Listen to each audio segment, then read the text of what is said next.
What could have been a Kobayashi Maru situation for Star Trek fans turned out to be something quite the opposite. Yesterday, I saw the short film 765874 Unification, a short film executive produced by William Shatner and Susan Bay Nimoy through a company called Otoy, which uses real live actors and a digital process that is very similar to what we saw in The Mandalorian when Luke Skywalker came in, I believe, in the second season finale. But this is a whole different level. I was happy with, there was a teaser about 2 years ago called Regeneration, where Spock goes to Veridian 3, where Captain Kirk met his demise in Star Trek Generations. I thought it was beautiful, and I said, leave it now, leave it alone, don't push this thing, we're going to get disappointed, don't do anymore. Then we heard there's going to be more.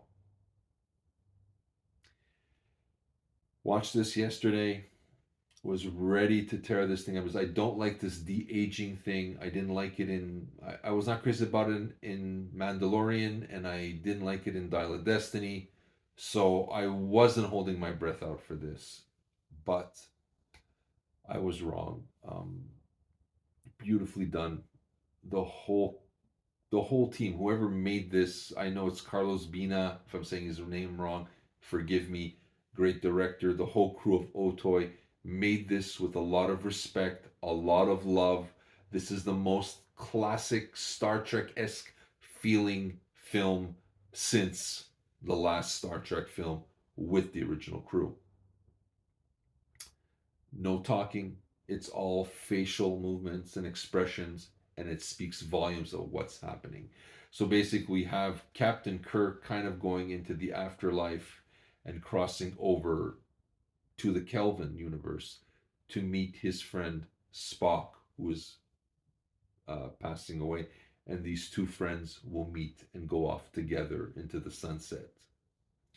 Beautifully done. There's a lot of deep cuts. We get to see Gary Mitchell from Where No Man Has Gone Before. We get to see J.M. Cole from The Cage, Saavik from Star Trek 3 with Spock's son, because they did Pon farr in Star Trek 3. So there is a book, I think, that came out, could be 1989, called Vulcanheart, where they delve into this thing. And I'm glad they brought that up. There's Yor from Discovery, who kind of legitimizes the Kelvin timeline. So he's the one that brings Kirk to where Spock is.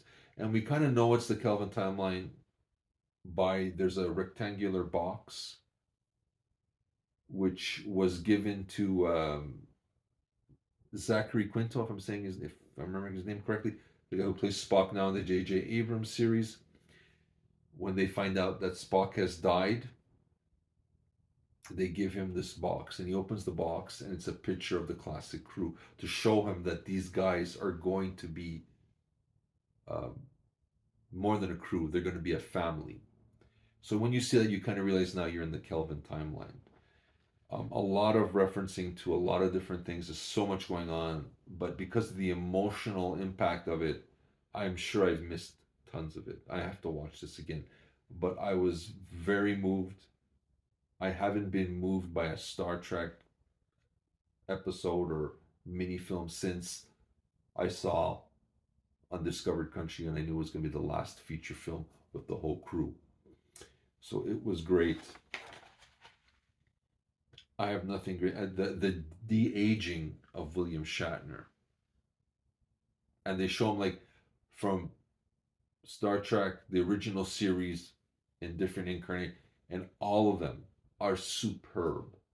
I was floored. I'm in disbelief at how beautiful it looked, how great it looked. You know what?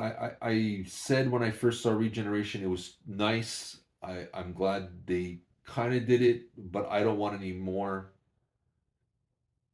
I may retract that comment and say, you know what?